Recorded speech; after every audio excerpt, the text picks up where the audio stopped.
एक 36 साल के आसपास का जीजा होता है, उसकी पत्नी की जैसे ही तबीयत ख़राब होती है तो उसकी साली उसकी देखभाल के लिए आ जाती हैं और धीरे धीरे वक्त बीत रहा होता है। वक्त बीतने के साथ वो 36 साल का जीजा एक दिन अपनी वर्कशॉप से रात को काफ़ी ज़्यादा देर लेट से आता है, जिसके बाद अपने साली के पास सो जाता है। और जैसे ही रात के 12-1 बजे के आसपास की टाइम हो जाता है और यहीं से गाने की शुरुआत हो जाती है, जो कि आज सोशल मीडिया पर काफ़ी ज़्यादा वायरल है।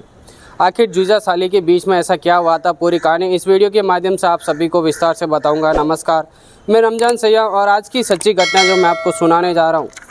दरअसल केरल का एक ज़िला लगता है कोझिकोड और यहीं पर एक थाना लगता है एलथूर और यहीं के आसपास एक छोटा सा इलाका होता है मलिकड़।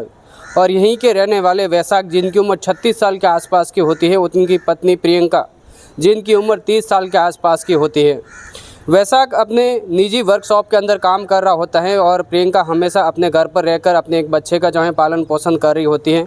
इसी तरीके से धीरे धीरे वक्त बीता और वक्त बीतने के साथ प्रियंका एक बार फिर से प्रेग्नेंट हो जाती हैं। अभी वो दूसरे बच्चे को जन्म देने ही वाली होती हैं, लेकिन उससे पहले वैशाख अपनी पत्नी से बात करता है, जिसके बाद अपनी साली को जो है कुछ काम के लिए अपने पास बुला लेते हैं। उनकी साली का नाम होता है प्रीति, जो कि उम्र में काफ़ी ज़्यादा छोटी होती हैं। लेकिन प्रियंका जब जैसे ही अपने बच्चे को जन्म देने वाली होती हैं, उससे पहले जब उसे अपने घर पर बुला लेते हैं, जिसके बाद प्रियंका अपने बच्चे को जन्म देती हैं।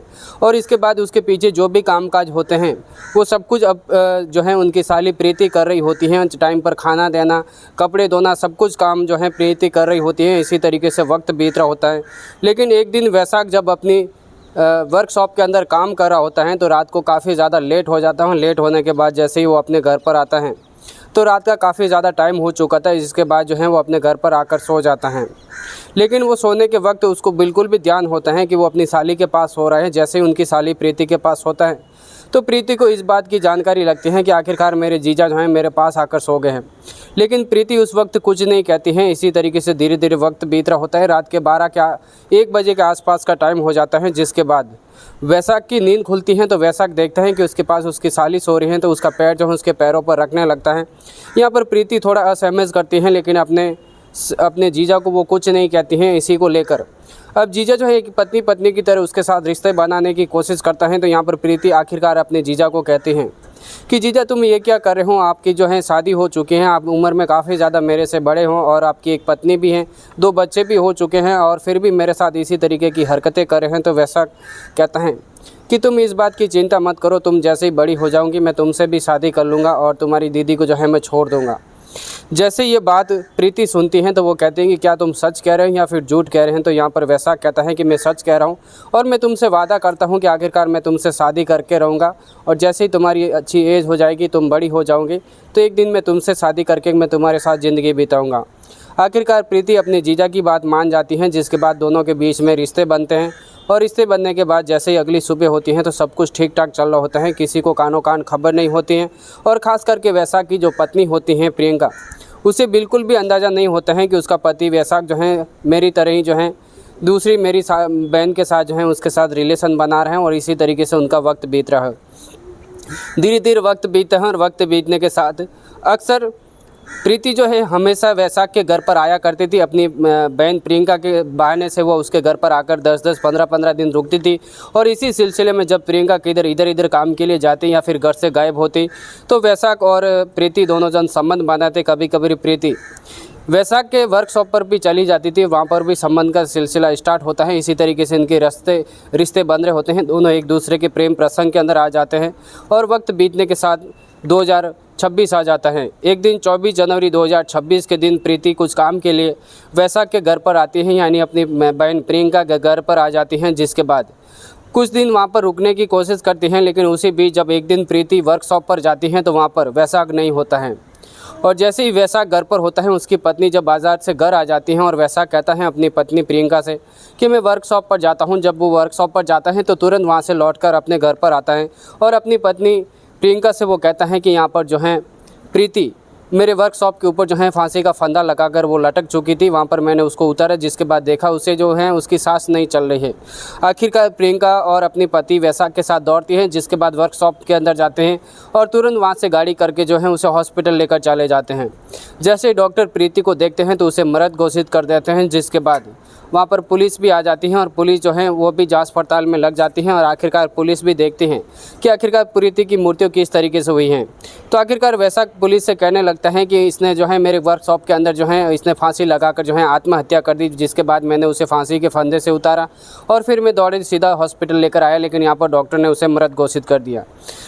पुलिस जैसे ही इस बात को सुनते हैं तो वर्कशॉप को जो है सील कर देते हैं। सील करने के बाद अब पुलिस इस केस की जांच पड़ताल में लग जाती है। आखिरकार वैशाख से ही सारी पूछताछ करी होती है कि तुम्हारे वर्कशॉप के अंदर ही इसने जो है फांसी के फंदे पर लटकी है, तो तुम ही जो है इसके बारे में सब कुछ अपनी डिटेल बताओगे। आखिरकार वैशाख जो है पुलिस को इधर इधर घुमाने की बात करते हैं। पुलिस से बार बार कह रहा होता है कि ये जो है फांसी के फंदे पर लटकी हैं, लटकने का कारण क्या है उसके बारे में मैं नहीं जानता हूँ, लेकिन इसको मैंने फांसी के फंदे से उतारा। मेरे साथ मेरी पत्नी प्रियंका भी होती हैं, उनसे भी आप पूछ सकते हैं। लेकिन पुलिस आखिरकार कहते हैं कि तुम काम पर थे, तो वो कहता है मैं घर पे था। जिसके बाद मैं वर्कशॉप के अंदर जाता हूँ और जैसे ही मैं देखता हूँ तो प्रियंकी वहाँ पर फंदे के ऊपर लटक रही होती हैं। पुलिस जैसे ही सीसीटीवी कैमरे खंगालती हैं तो पुलिस को पता लग जाता है कि आखिर वर्कशॉप पर वैशाख तो जाता ही नहीं है, लेकिन वैशाख था कहाँ पर, ये सारी जानकारी आकर पुलिस वालों को लगती है। पुलिस को शक पैदा हो जाता है, जिसके बाद टीके अशरफ थाना प्रभारी होते हैं जो कि एचएपी पद के ऊपर रहते हैं, वो सारी केस की तहकीकात करने लग जाते हैं। जिसके बाद आखिरकार वैशाख को ही गिरफ्तार करते हैं और गिरफ्तार करने के बाद उसे थाने में लाकर जब उसे कड़ी पूछताछ करने की कोशिश करते हैं, जब सख्ती से पेश आते हैं, तो आखिरकार वैशाख टूटता है। टूटने के बाद एक कहानी सुनाता है। वैशाख कहता है कि जैसे मेरी पत्नी प्रेग्नेंट हो जाती हैं, वो दूसरे बच्चे को जन्म देने वाली होती हैं, तो प्रियंका के दूर की रिश्ते की लगने वाली उनकी बहन होती हैं, मैं उसको जो है अपने घर पर कामकाज के लिए बुला लेता हूँ। लेकिन जैसे ही एक दिन मैं वर्कशॉप के ऊपर से जो लेट जाता हूँ, जिसके बाद मैं अपनी साली के पास ही सो जाता हूँ और उसके बीच में जो हम दोनों के बीच में रिश्ते का कायम हो जाते हैं।